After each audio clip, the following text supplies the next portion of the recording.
La peste, por Albert Camus, capítulo 3, parte 4. Con este fin se acondicionó el interior de los coches y de los remolques. Se quitaron los asientos y se llevó la vía en dirección al horno, que llegó a ser un final de trayecto. Durante los últimos días de verano, como bajo las lluvias del otoño, se vio pasar a lo largo del mirador, en el corazón de la noche, extraños convoyes de tranvías sin viajeros tambaleándose sobre el mar.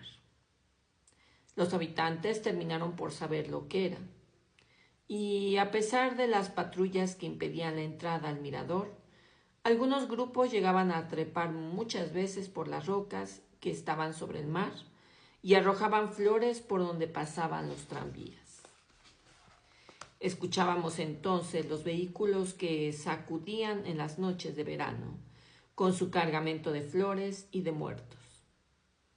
Por la mañana, los primeros días, un vapor espeso y nauseabundo flotaba sobre los barrios orientales de la ciudad. Según la opinión de todos los médicos, aquellas exhalaciones, aunque desagradables, no significarían un riesgo para nadie. Pero los habitantes de aquellos barrios amenazaban con abandonarlos, convencidos de que la peste se abatiría sobre ellos desde lo alto del cielo, de tal modo que hubo que dirigir hacia otra parte los humos por medio de un sistema de complicadas canalizaciones, y los vecinos se calmaron. Solo los días de mucho viento, un vago olor que llegaba desde el este les recordaba que estaban instalados en un nuevo orden y que las llamas de la peste devoraban su ración todas las noches. Estas fueron las máximas consecuencias de la epidemia. Pero fue suerte que no hubo más, porque se temía que el ingenio de nuestros burócratas, las disposiciones de la administración e incluso la capacidad de absorción del horno llegaran a ser sobrepasados. Ryu sabía que se prevenían soluciones desesperadas para ese caso, tales como arrojar los cadáveres al mar, e imaginaba fácilmente su espuma monstruosa sobre el agua azul. Sabía también que, si las estadísticas seguían subiendo, ninguna organización, por excelente que fuera, podría resistir. Sabía que los hombres acabarían por morir amontonados y por pudrirse en las calles.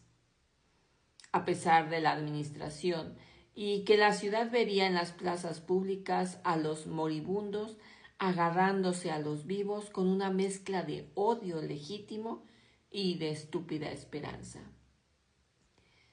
Este era el género de evidencia y de aprehensiones que mantenían en nuestros compatriotas el sentimiento de su destierro y su separación.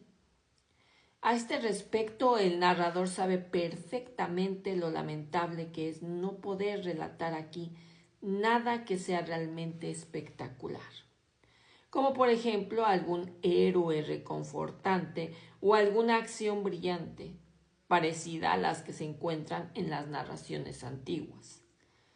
Sin embargo, nada es menos espectacular que una peste, y por su duración misma las grandes desgracias son monótonas. En el recuerdo de los que vivieron esos días terribles de la peste, no aparecen como una gran hoguera sin fin y cruel, sino más bien como un ininterrumpido pisoteo que aplasta todo a su paso.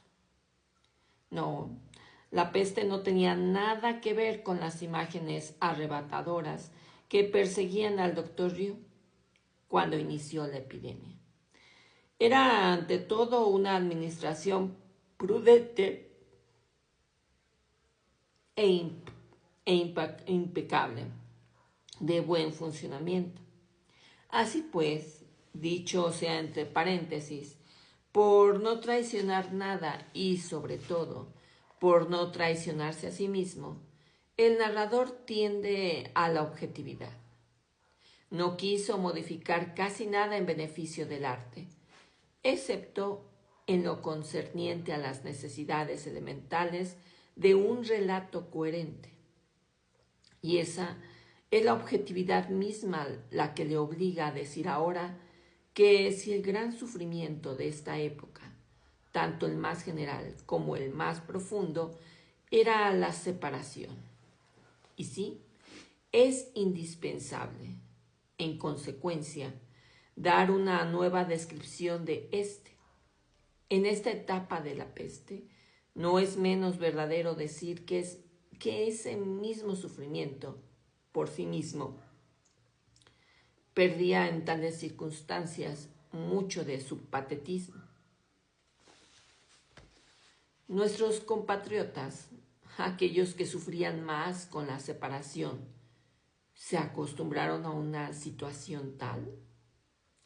No sería totalmente justo confirmarlo. Sería más exacto decir que sufrían una demacración tanto moral como física. Al principio de la peste se acordaban muy bien del ser que perdieron y lo extrañaban.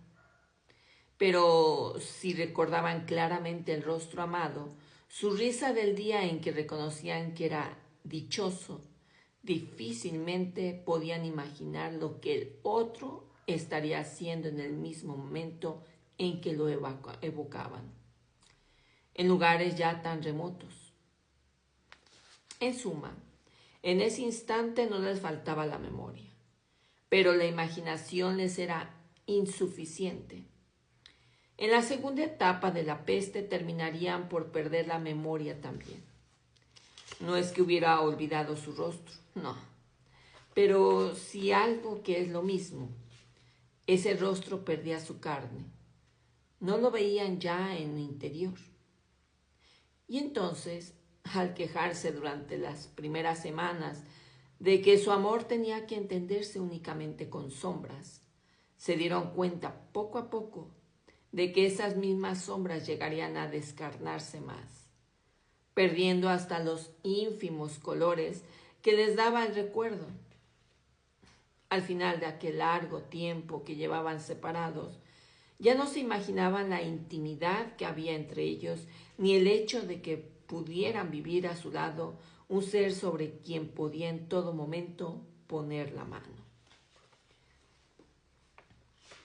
Desde esta perspectiva, todos llegaron a vivir la ley de la peste, especialmente cuando era más eficaz, era más mediocre. Ni uno entre nosotros tenía grandes sentimientos, pero todos experimentaban sentimientos monótonos. Ya es hora de que esto termine, decían, porque en época de peste es normal buscar el fin del sufrimiento colectivo y porque, de hecho, deseaban que terminara.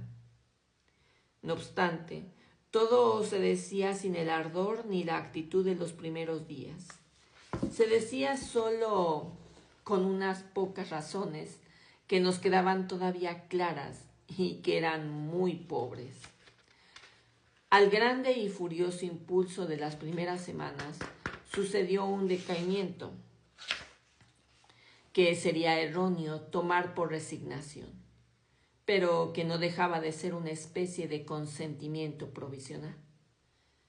Nuestros compatriotas se ponían al paso de la peste, se adaptaban, como se dice, porque no había manera de hacer otra cosa. Todavía tenían la actitud que se tiene ante la desgracia o el sufrimiento, pero ya no era para ellos algo hiriente. El doctor Liu consideraba que justamente esto era un desastre, porque el hábito de la desesperación es peor que la desesperación misma. Antes, los separados no eran tan infelices, porque en su sufrimiento había un fuego que ahora ya se extinguía. En la presente se les veía en las esquinas, en las cafeterías o en casa de los amigos, plácidos y distraídos, con miradas tan llenas de tedio que, por culpa de ellos, toda la ciudad parecía una sala de espera. Los que tenían un oficio cumplían con él como lo hacía la peste, meticulosamente y sin brillo.